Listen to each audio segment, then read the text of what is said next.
we're going to turn it over now to Sai, and he's going to introduce us to DocSpera, the software platform, and maybe some of the tools that might assist practitioners, orthopedic surgeons in their practices in the COVID era in organizing and managing patient flow. So thanks, Sai. I'll turn it over to you.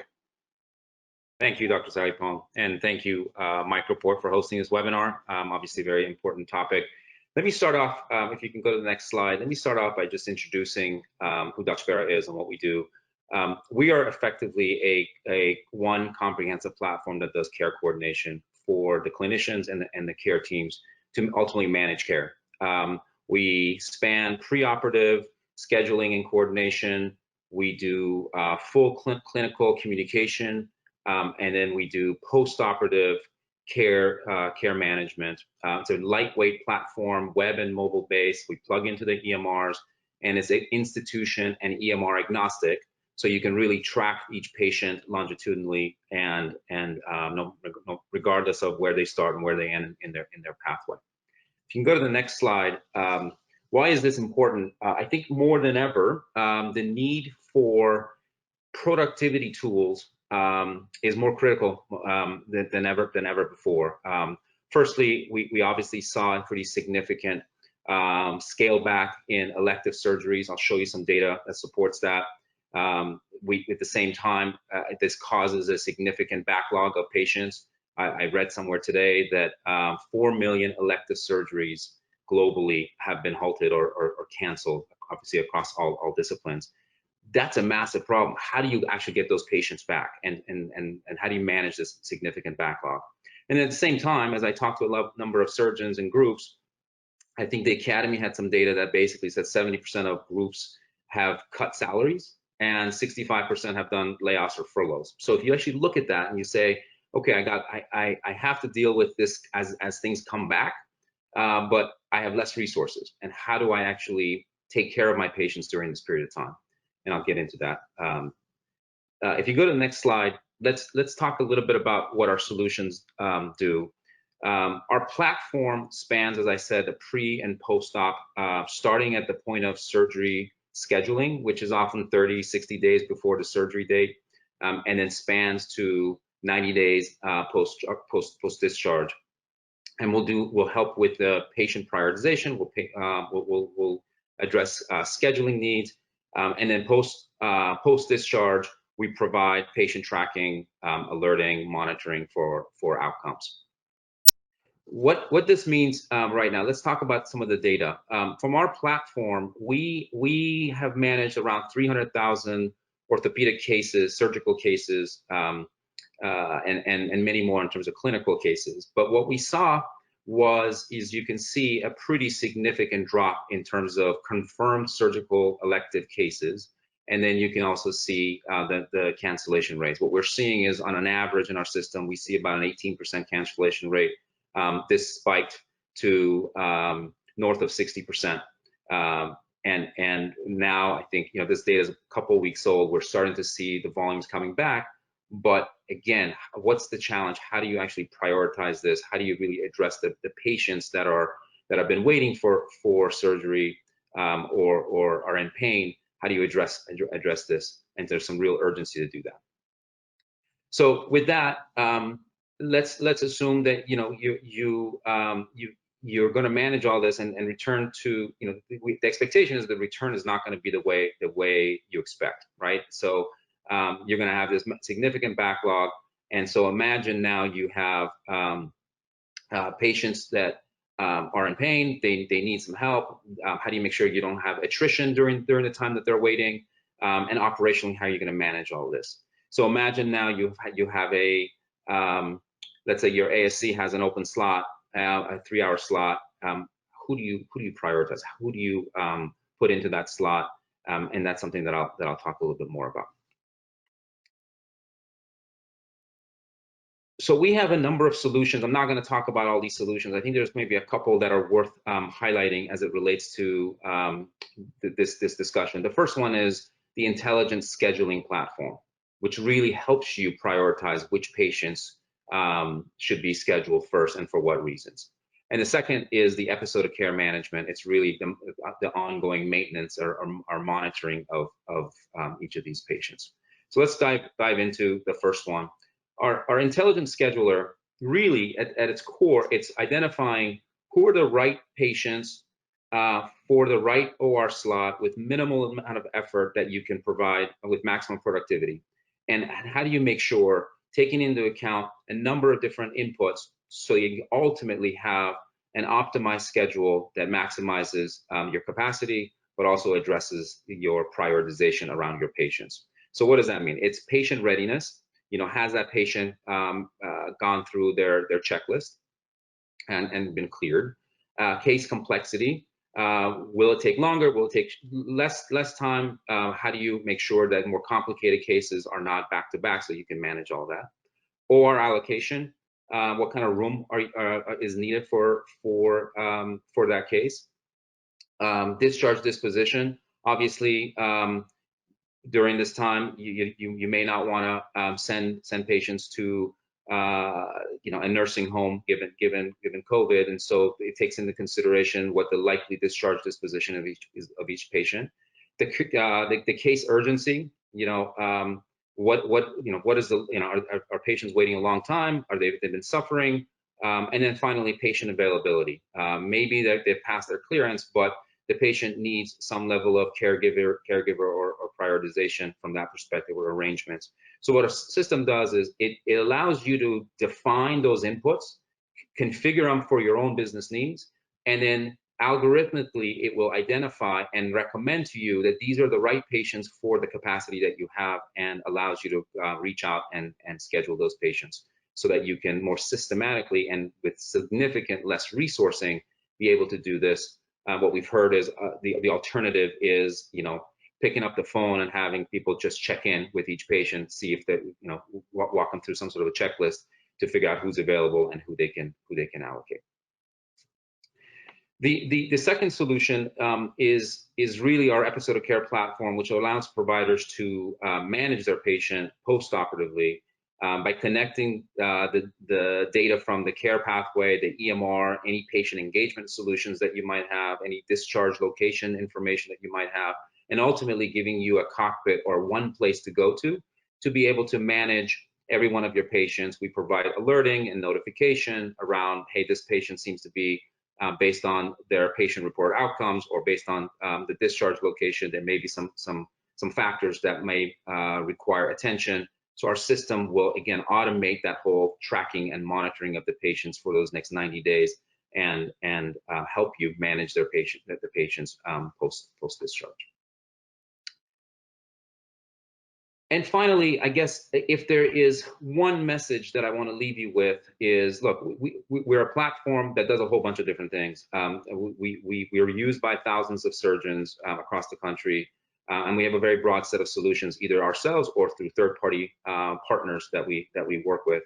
But at the end of the day, we're here to help. We know it's a challenging time. We know things are starting to ramp back up. We don't know what the future is going to hold in terms of where things will go, but we're here to help and hopefully help you get back to a state of normalcy, and in doing so, in fact, hopefully advance the way you manage care through the use of technology. Thank you. Excellent. Thank you very much, Sai. Thanks for the intro and DocSpera. I'll actually be a case study for you, because I've actually utilized some of the tools in my practice. And I think my goal in this next little portion of this webinar is to give you a real life example of how COVID-19 affected a pretty busy arthroplasty practice. And we did, Sai. We experienced significant workforce reductions secondary to the financial impact of this entire experience. So I want to run through a little bit about that. So let's go to the next slide, and I'll give you an example. These are my disclosures. About myself, I'm very similar to Dr. Jimmy Chow. I'm an arthroplasty surgeon in the Bay Area, just outside of San Francisco. I perform about 450, 500 cases annually. About a quarter of my cases now are in the ASC setting. And for the past 4 years, I have been participating in CMS's version of the bundle payment program.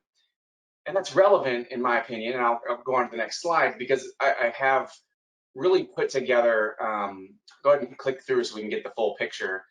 I really wanted to use technology to help me own the episode. And what I mean by owning the episode is pulling the surgeon out of just a surgery and getting the surgeon involved with the entire experience for the patient and all the touch points for the patient, mainly from preoperative education, following through surgery, all the way till the end.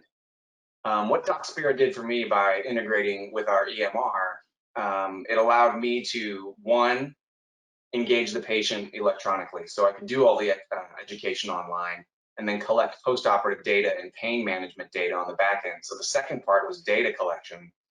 And the third part, let's go to the next slide, was for me, I needed care coordination. Working both at the hospital and 2 different ASCs, I needed to make sure that all the teams that were involved with this patient's experience or episode were rolled into and at least engaged when the patient was scheduled. So as you can see on this slide, depending on the location of the surgery of each patient, the proper team was notified. The physical therapist, the center, the OR techs, even the implant companies, and then the home health companies that we engaged. So everybody knew who was coming and when they were coming. And mainly, I liked this control so that I could control the bundle, control the episode, make sure I had a good finger on the pulse of what was happening with my patients when they left the hospital. But also, it became very valuable in the ASC setting, because when we don't have the luxury of monitoring patients for 2 or 3 days, I really want to know how everyone's doing in the immediate post-operative period and make sure they're safe and we don't risk readmissions or having complications go unrecognized that could be significantly deleterious to their outcome. So this is kind of what I had in place. And as we go further on in this talk, I'll tell you how I really feel that this sort of almost digital infrastructure is going to be even more valuable as COVID-19 unfolds, and the shifts that Amy was talking about, how we're really shifting our side of care away from the hospital, and how Dr. Chow was talking about how a lot of patients really aren't in the hospital. To safely perform these procedures, I think it's important as a healthcare provider to have a good finger on the pulse of the patient's progress. So let's go to the next slide.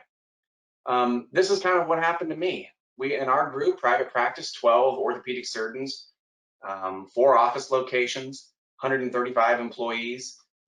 Personally, I was doing about 52 cases, on average about 50 cases a month until March 17th hit. That's when our shelter in place occurred, and California pretty much abruptly came to a stop. As the weeks unfolded beyond that, we literally had to reduce our workforce. By the end of April, we were down to 1 office. We had furloughed 90 employees, or laid off a few, and I was down to emergency cases only. Obviously, things have since changed. We were lucky enough to be a part of some of the recovery efforts from the government, but we're still operating at probably no more than 60 to 65% of our pre-COVID status. Next slide, please. My backup was basically, as you see here, over 100 cases began to pile up very quickly. And even since then, since the reopening, semi-reopening that's been occurring in May, we've booked another 40 cases. I checked my list yesterday. I'm about 150 cases of patients that are, I would warrant not as tier 1 loss of life or limb, or tier 2 major deterioration in status within 2 weeks, but quite tier 2B, in the sense that these patients are increasing narcotic use, having a higher fall risk, and they are ready for surgery. I would not qualify these as purely elective cases, and they need to be organized and taken care of. So by the end of April, early May, this was my situation. Let's go to the next slide. Go ahead. I was down staff. I was a huge workload behind me. And as Sai discussed, I engaged DocSpera to give me some help. How can I at least prioritize the 150 phone calls I was going to have to make personally, and at least get a sense of which patients were more acute? So I did utilize their intelligent scheduler, and I put a few of the criteria in on my own that I felt would really help me screen out the patients first. I mean, first and foremost, anybody who had screen positive for COVID type symptoms or suspicious TOCC in their history, they were instantly temporized. I said, we're not going to be able to get to your surgery. We were able to move them to the bottom of the list. The second screening round occurred when I evaluated each patient and I said, who has help at home? Who is going to be able to return home? Who thinks they might need an acute care facility like a skilled nursing facility or rehab center following a total joint replacement? As we all know through the news and just from our individual cases, we knew that we did not want to have our patients staying in not only in the inpatient situation very long, but in a high risk acute care, post-acute care center. The next, and this slide shows, I really took the final group of patients, which was still a lion's share of my backlog, and I really wanted to find out which patients were the most disabled. So utilizing, go back a slide, sorry. Utilizing the criteria of Who's and Coos Junior functional scores, pain scores. I also added fall risk. Have you fallen in the last 30 days? Do you feel like your joint's going to cause you to fall? And then increasing use of narcotics and pain pills. These are the patients that I think are going to deteriorate quickly if not addressed in an urgent fashion. And the intelligent scheduler allowed me to at least prioritize these patients in a visual fashion and then contact them as potential candidates to return to surgery based on their comorbidities, as well as their personal preference and tolerance to return to surgery. The next pass would be the next slide.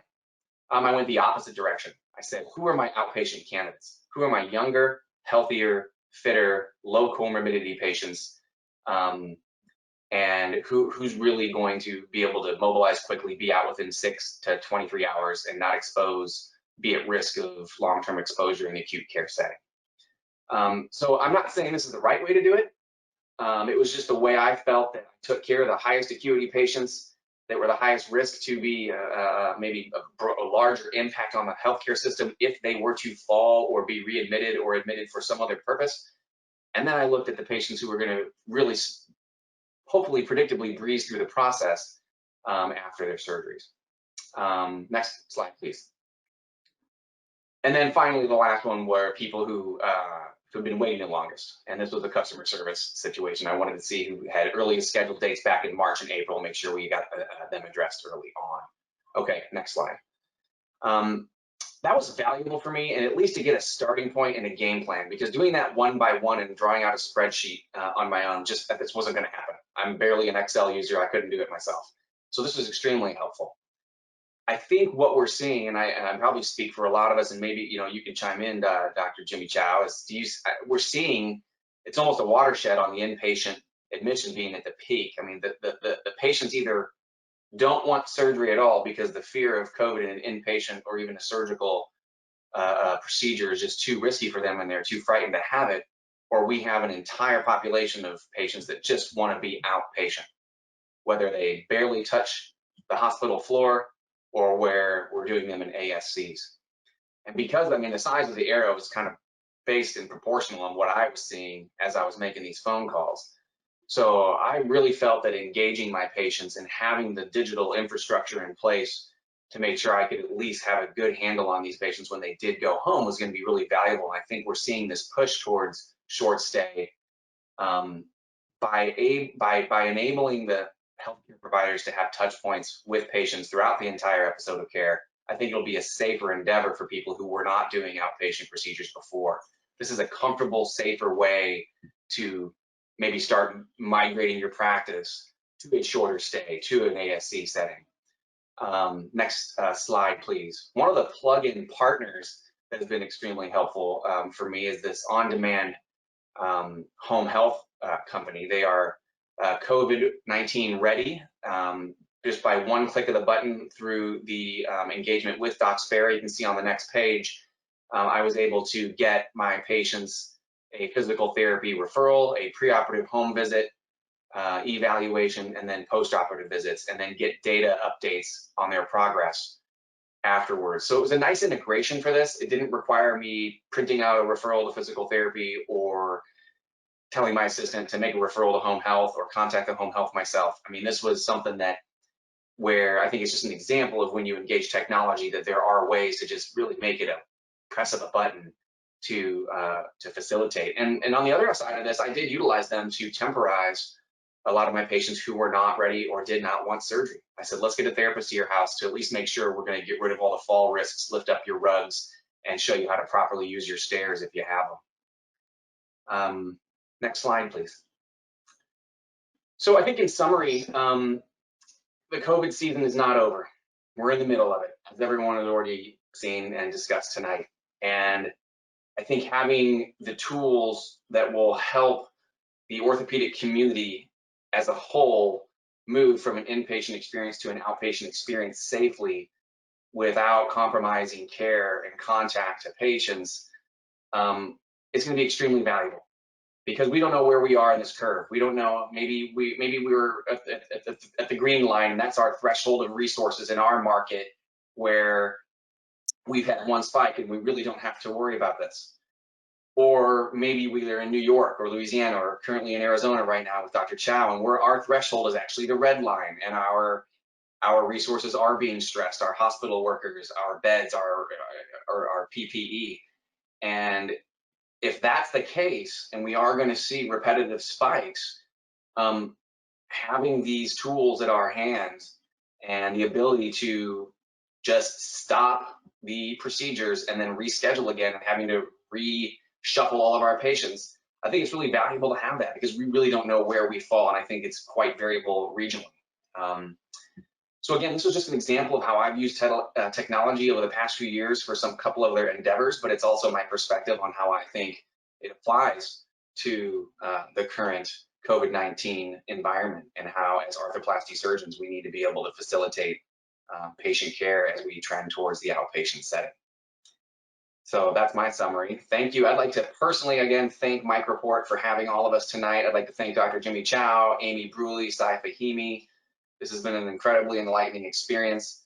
Microport supporting all of us to get together and share our insights on the current environment, and it's changing every week. I mean, for all we know, this could be completely irrelevant in 2 weeks, but I highly doubt it. I think we're still at the very beginning of all of this. Well, thank you all again for taking the time, and wish you all the best. We'll see you around.